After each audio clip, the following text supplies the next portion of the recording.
It's been a pretty wild week with the new Wall Street Journal news article dropping. We're going to get into Jeremy Corbell and George Knapp reaction, as well as Ryan Graves' reaction to the article. We're also going to take a look at Matthew Brown's sort of cryptic post on X, what that means. We're going to get Corbell and Knapp's take on that, mostly Corbell's.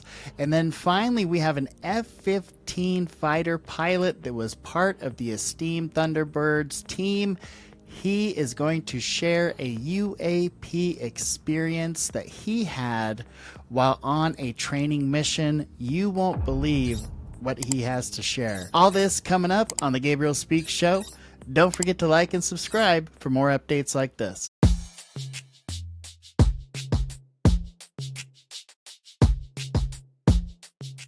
Our friend Matt Brown, whistleblower, Immaculate Constellation, the guy who was on 3 episodes and just blew the world's mind with talking about what he had seen on the inside, decided to get an account on X. And we both thinking, is this a good idea? And, we trust him. He's a really interesting guy, has a really solid mind, is a deep thinker. But he came out with some stuff, some posts that have people in the UFO world scratching their heads. What the hell is he talking about? What does this mean? And wondering if he went off the deep end. You are the Matt Brown whisperer, so tell us what your take is on the things that he posted.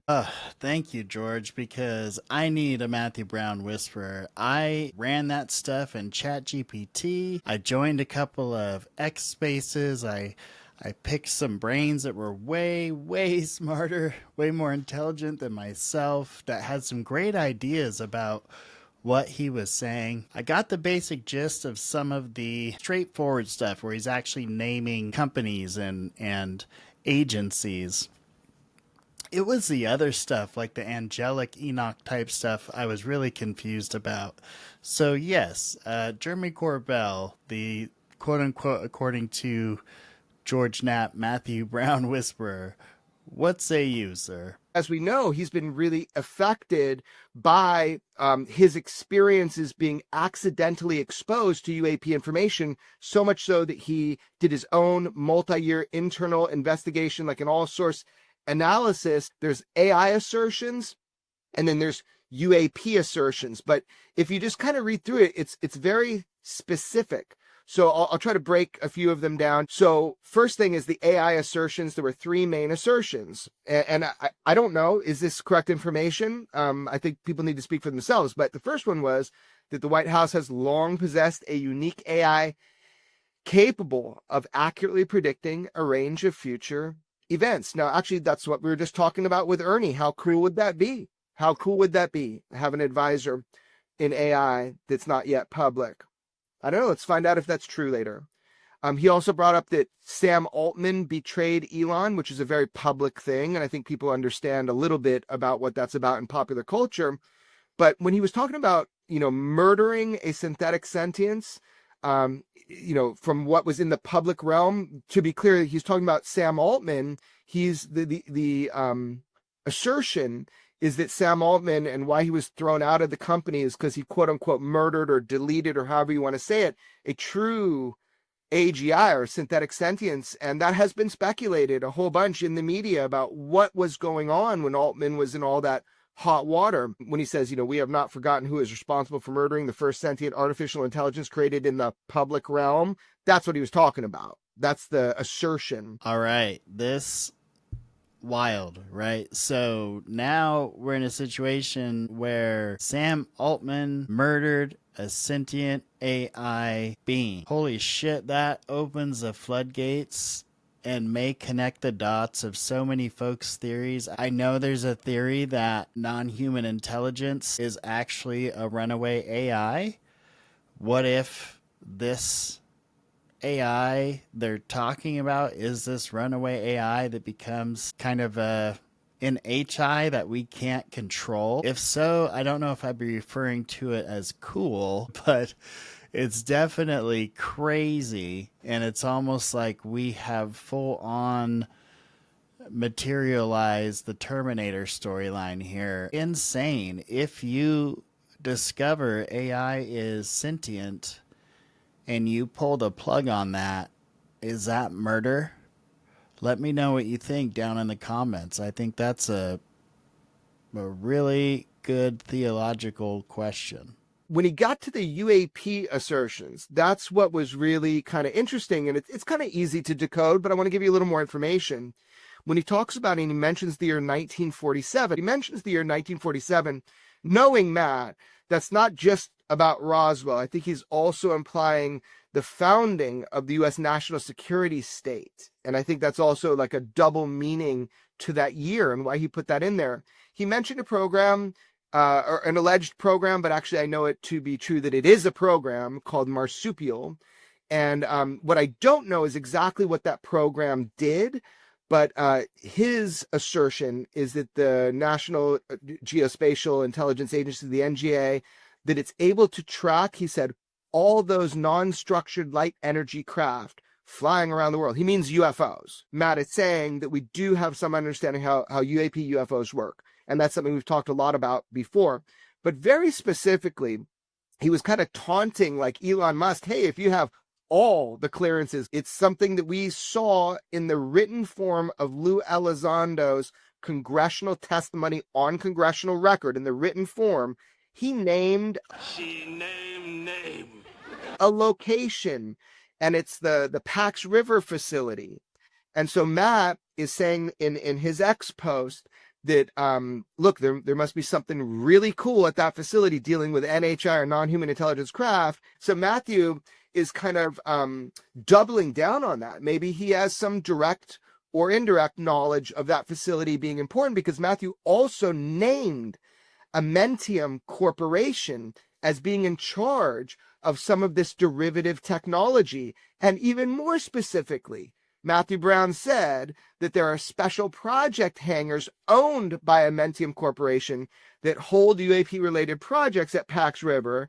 And he was very specific, and I thought this was interesting, so I actually asked him about it, which is make sure to look up. He's like saying to Elon, make sure to look up. Basically what he's saying is that there are ways to show people what, it's entirely possible to show people what look like empty hangars, and like actually literally you need to look up in those hangars. So maybe he has some information that I don't, but I sure could use like a Chris Ramsey to tell me what kind of illusions can be done in special project hangars like that.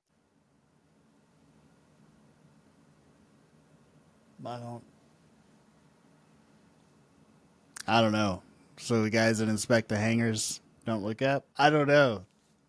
Shit is crazy cryptic, right? It's really hard to figure out what exactly he's saying there. Look up is in like the same hangar. Maybe there's like a hidden hangar above the hangars. Wild stuff. But he's definitely dropping breadcrumbs for those that are paying attention. What he wants you to take away from his post, and maybe he'll be more like straightforward with future posts, but basically those calling for catastrophic disclosure, he believes are not currently equipped to recognize when that happens. And the fear is that we will miss it because it will happen right in front of our eyes, and we will fall into some struggle of cognitive dissonance with no clear map out. That's kind of what Matt is feeling, that our leaders have not equipped us at the public at large level to handle the truth about UAP. And the easy way out for us is to kind of turn to authorities and accept their confirming lies, and just instead of like the uncomfortable truths, whatever they are. So that is really what Matt was saying to you, was trying to alert you to. I hope he does throw down more in different forms to kind of unwrap what he knows, what he's directly knows and experienced, and what he thinks, because he's a deep thinker. I really appreciate his mind and the way that it works. I feel like there's no doubt that Matthew Brown is an intelligent guy, at least not in my mind. I also feel like he's balancing a very difficult tightrope that he's walking between what's classified and what's not, and what can get him in trouble, and what will not.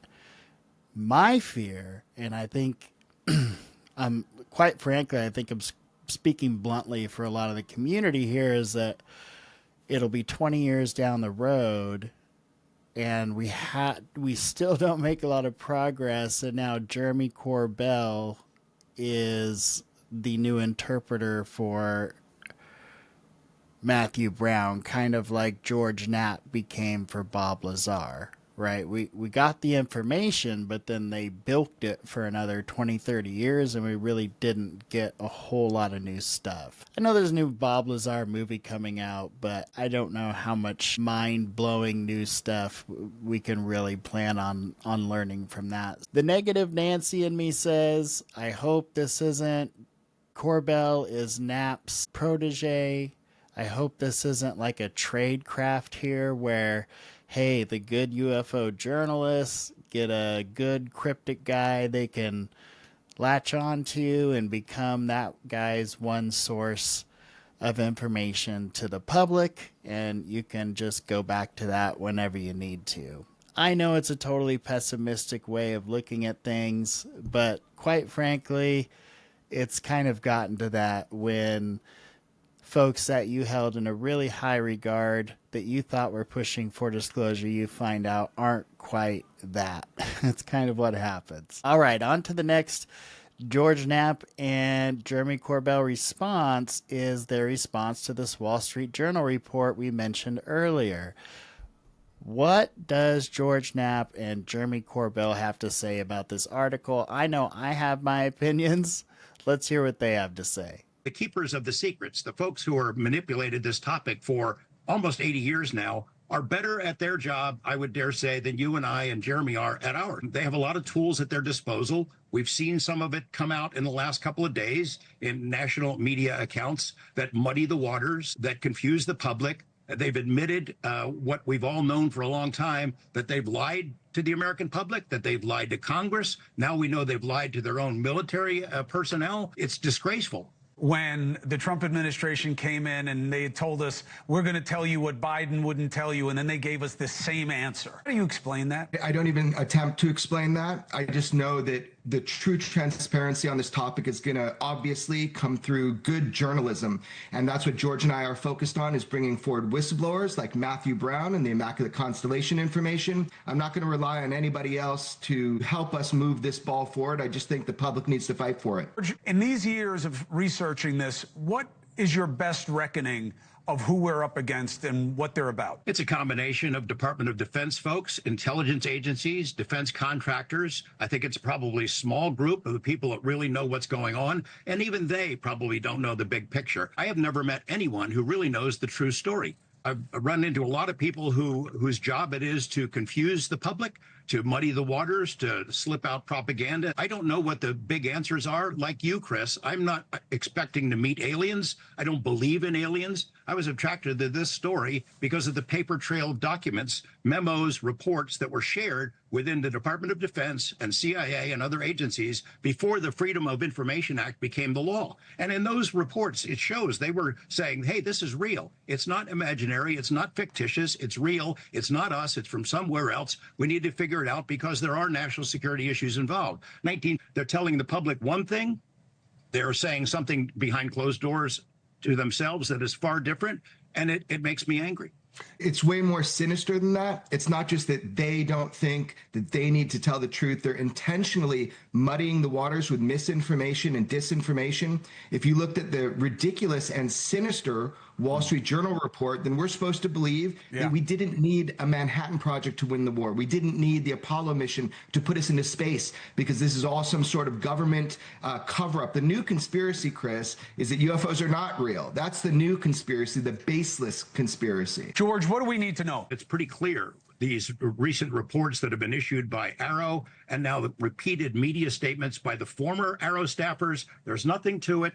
There's no information. There's no proof. It's stuff that we made up. It's disinformation that we spread out there. I admire the people who've been pushing the ball down the field in Congress, but they've been manipulated on this topic as well. There's always something more pressing for members of Congress, for the public.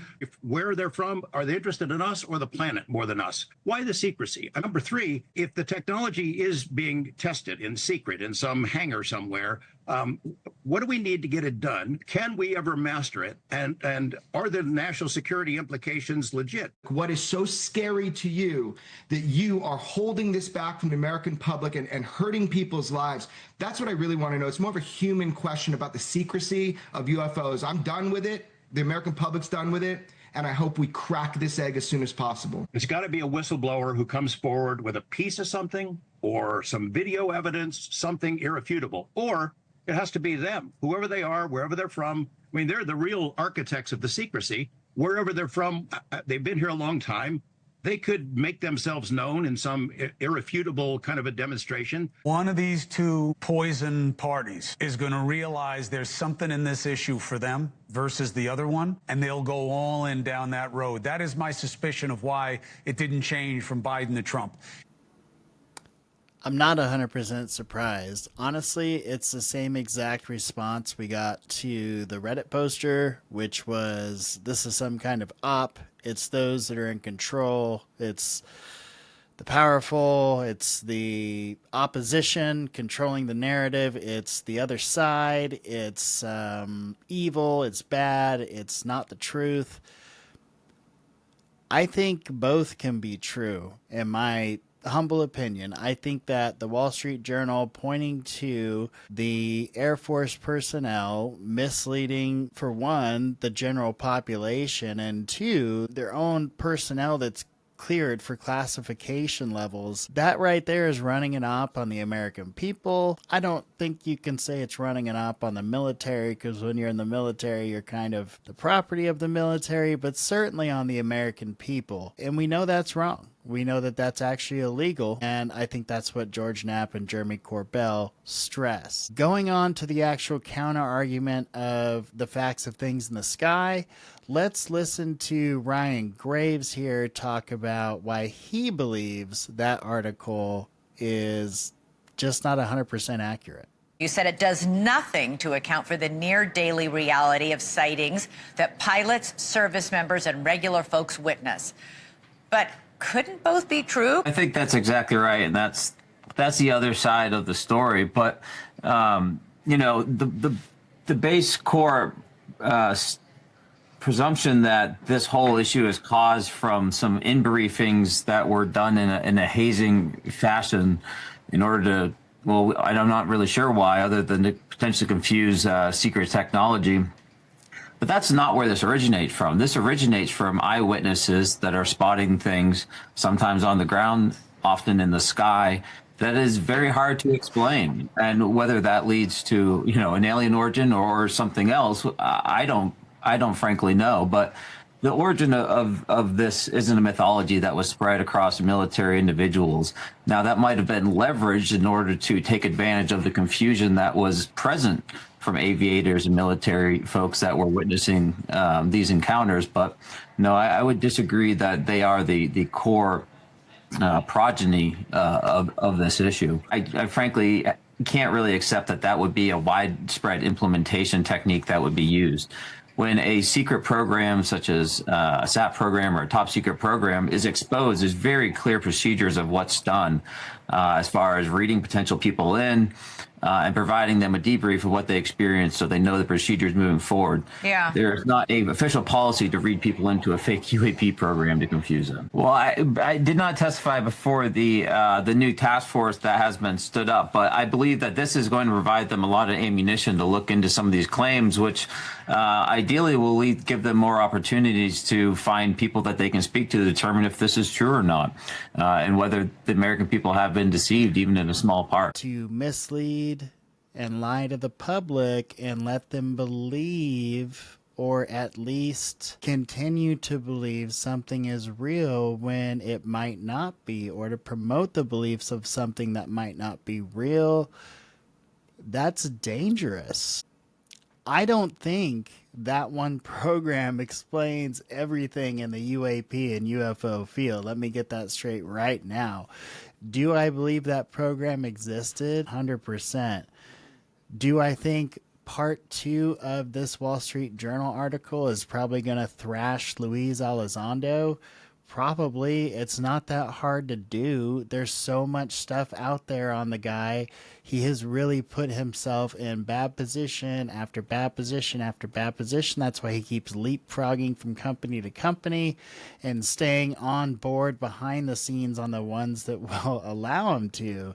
It's really quite amazing to see what he's done since he's been out of the service. Let's continue on here. I want to talk about a real badass. This guy was an F-15 Thunderbird pilot. These folks are intense. We're talking flying at supersonic speeds, performing maneuvers that require agility that most humans can't even imagine, withstanding those types of G-forces, that type of awareness most of us don't have. We just don't contain that. This gentleman right here, he runs a very successful YouTube channel called Max Afterburner. He went ahead and finally shared 2 UAP experiences he had when he was actually training around Area 51. This is pretty fascinating stuff for real. Before we get there, we gotta watch some F-15 Thunderbirds do some badass shit because I love this stuff. Check it out real quick.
And the first one is what I like to call a lightning fast triangle. And that is, it looked to me like a mini advanced futuristic fighter jet that was like a 3D triangle with kind of the front of it looking like an A-frame, but then being sleek and smooth in the front, and then having wings. So it had wings underneath the triangle and then a tail that went straight up. I was doing a Thunderbird training mission. The Thunderbirds practice relatively close to Area 51. We practice out in the Nellis airspace. It's outside of Las Vegas, and there's lots of crazy stuff that's been reported out there. But this was interesting because it happened once we got closer back into base. So what the Thunderbirds do is as we get closer into base, we form up into a formation of 4 of us or 6 of us, however many of us are flying that day.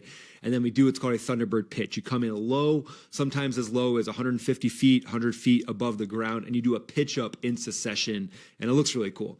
So that's what we were doing this day. We were coming back in, and this lightning fast triangle blitzed past me as we were setting ourselves up on a final. So the runways in front of us, we're setting ourselves up on a final. And then whew, I just remember seeing this thing go massively fast past. This first one, I could tell that this craft was moving completely opposite of the direction I was moving.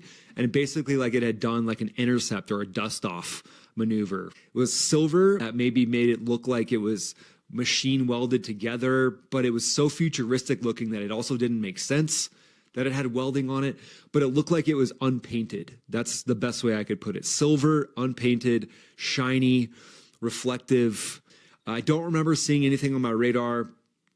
No static or anything over the radio. This one happened when I was in a different jet. I'm up at 30,000 feet. I was cruising at probably about 400 knots. I'm scanning the horizon, just standard procedure. You know, you got everything else doped. The jet's looking good. Scan outside, looking for other aircraft, looking for weather, things like that. And then just out of nowhere, off the left-hand side, down the wing line, it was a bright object just caught my attention. This was like a essentially perfect rectangle shape. Maybe I would assume probably like 30 to 50 feet high. It was bright white along the outside edges, and it was like the outside edges were glowing. And then on the inside, it kind of got a little bit lighter colored, and it went all the way down to like a cream and then a clear center. So cream in the middle and then clear center. Immediately, I thought it might be a weather balloon, so I'm looking for a tether. There's no tether at all. And so then I'm thinking, you know, am I imagining this? But it starts to get closer and closer off of our left-hand side. And it didn't do a breakneck speed thing. It didn't just fly past. It kind of went like a slower motion, which makes me think it was going the same direction as us. It definitely wasn't a plane. It wasn't a drone. There was no wings on this thing. There was no exhaust at all. And again, there was no tether, so it wasn't a balloon. And the edges, it was like they were so bright, they were pulsing. And I don't know if that's just an effect that my eyes had to kind of deal with how bright it was on the outside, but it came close enough where I could really see all the details of it. So bright white around the outside, kind of like a pulse. It's so bright. Transitioned to more of a cream color, so it wasn't as bright. Kind of in the inner, I would call it like the middle of it, the outer of the middle, and then in the center, it was like clear, like I could almost see like just kind of clear sky through like a little hole, like air was passing through that hole. But again, we're at 30,000 feet, we're at 400 knots, and I don't know, it's like this thing's hanging with us, we don't get the breakneck speed past it. So it was obviously going really quick. But the crazy thing is, so there's no contrail, there's nothing on our weather radar, no static on the radio, and it's completely flat planed. So aerodynamically, this thing shouldn't be going close to 400 knots. All right, debunkers, do your best. We're talking a Thunderbird pilot with, obviously you have to have pretty much an impeccable military record to be considered for those types of positions. He's got, I think, over 250,000 followers on his YouTube channel. And this is not something he launched his YouTube channel on. This is something he decided to share after he felt like some of the stigma died down. Ryan, if you see this, I would love to have you on for an interview and get some further perspective about this encounter that you had. It sounds absolutely fascinating. These sound more like actual craft than they do like, you know, we hear about orbs and discs, triangles. These sound like actual craft. And the fact that they were training by Area 51, but the craft didn't seem to show up until they were away from Area 51. And one appeared as a craft and one appeared as a large square rectangle type thing with just huge lights and appeared to be traveling with him. So absolutely fascinating encounter. I would be remiss if I didn't at least address what I think is this completely ridiculous 2027 thing that's out there in the UAP world. I've said it before, whenever I hear people start talking about the end of the world, my flags start going up. I've been around long enough to hear this quite a few times in my lifetime, and I'm sure if you're watching this channel, you probably heard it a few times as well. The end of the world spells, I just don't buy them anymore. And this is Ross Coulthart and a couple other people talking about the 2027 thing. There's certainly something going to happen in 2027, and I don't know what it is. Okay. I've also heard 2034, and I've also heard other dates, much later. But depends who you talk to. I have no idea. What I am aware of is that everybody's telling me we're on borrowed time. When I say to people who are confiding in me, What's the timescale on this? They're saying to me, people have a right to know this. And I'm going, well, what are we talking about? And I feel like shaking these people and saying, for God's sake, just bloody tell me. And they are all constrained by their national security oaths. And they show up, there will be mass panic. But if you understand that these are real, and we have 5 years from 2022, or maybe now 4 years, if they come in 2027, for the U.S. government to prepare the people about what is up there.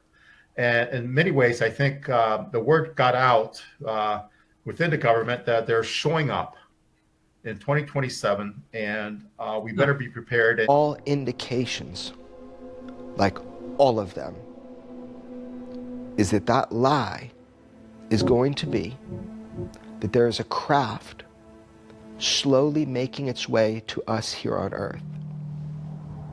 And that is the lie they're going to want you to believe. You even got a date. People have been whispering a date for a long time now. I know where that lie comes from. You're going to be told that there is a craft on its way to Earth. That's the lie. Maybe I'm wrong. I hope I'm wrong. I sent you 2 texts today with a year. Not from me. Nope. I'm not going to propagate that lie. I'm not going to propagate that lie, he says, with the dramatic music playing on his Tubi special and the date showing on a random cell phone.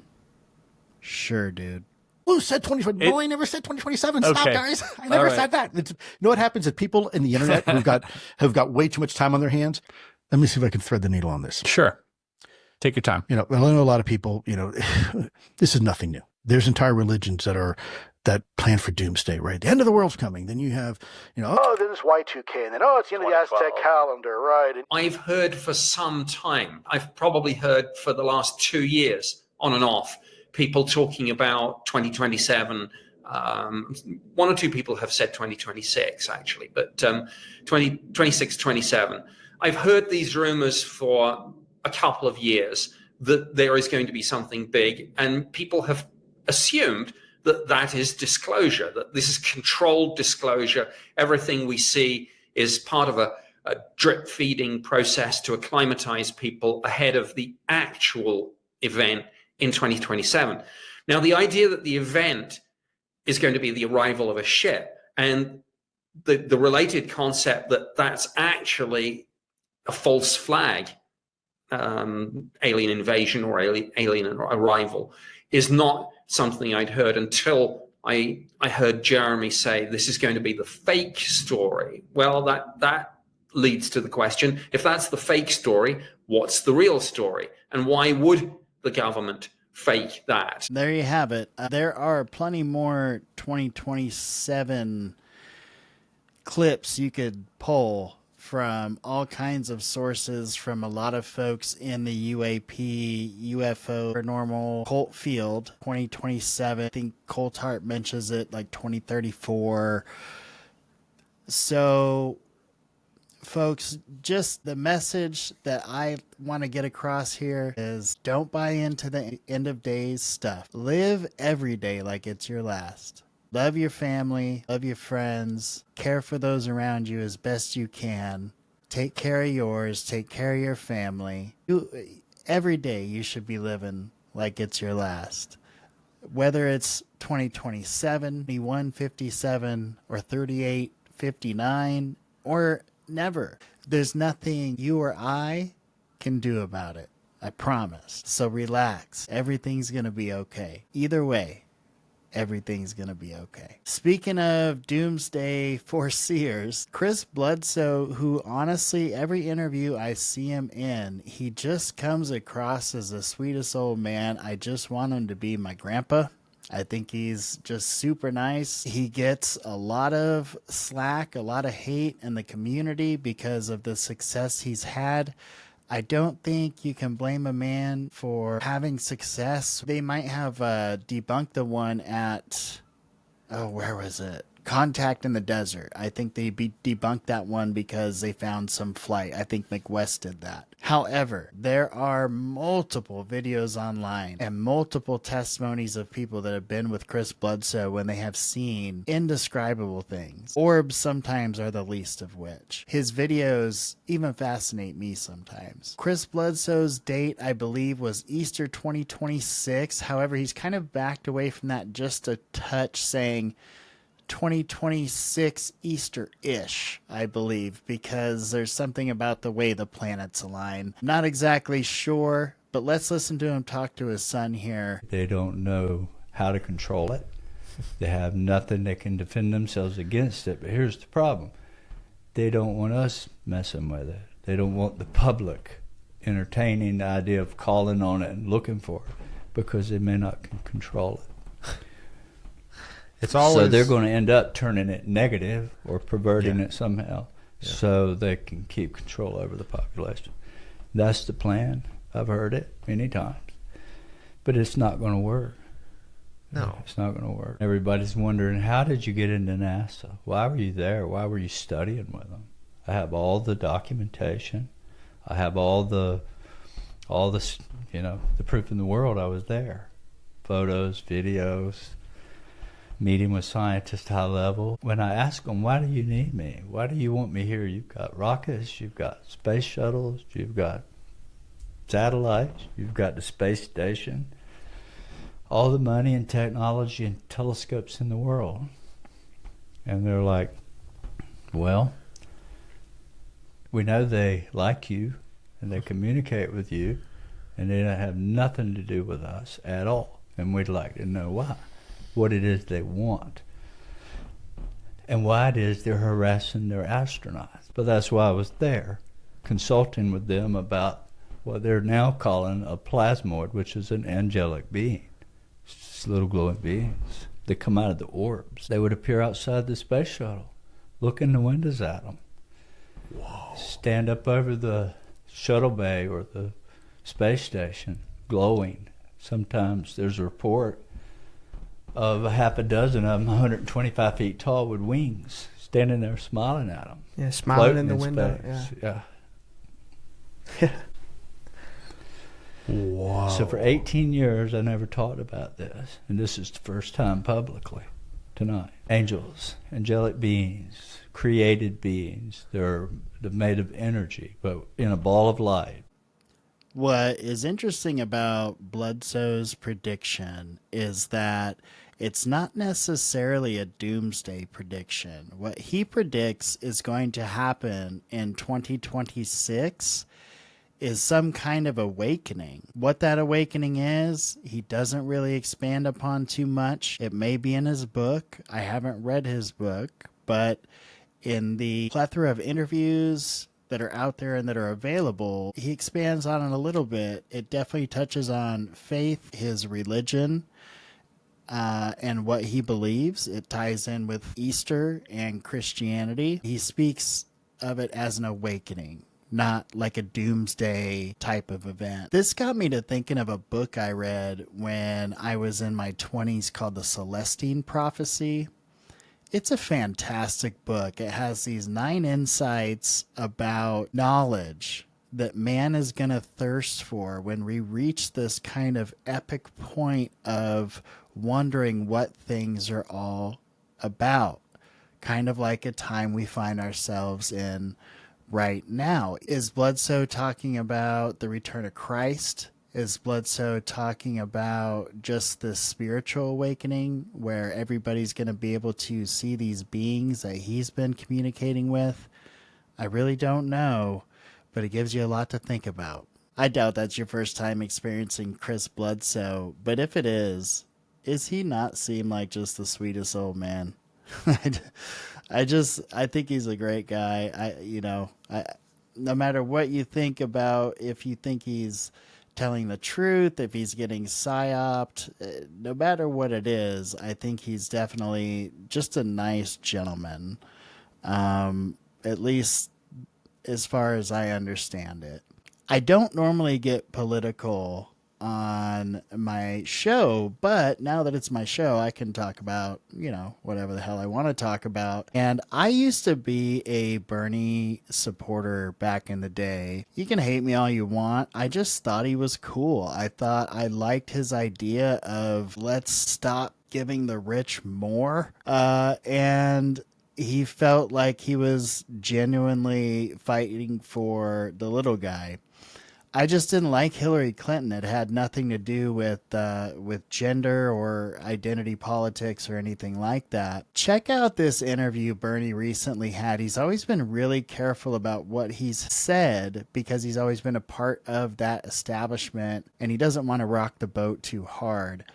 But I found this interview really eye-opening. I have to ask this. I'm sorry, I hate to interrupt you. We have a question we want to ask about what happened to you in 2016 with this Bernie Bros movement, where your followers are seeing they have a racism problem, a misogyny problem. Do you think that's a super PAC thing behind that?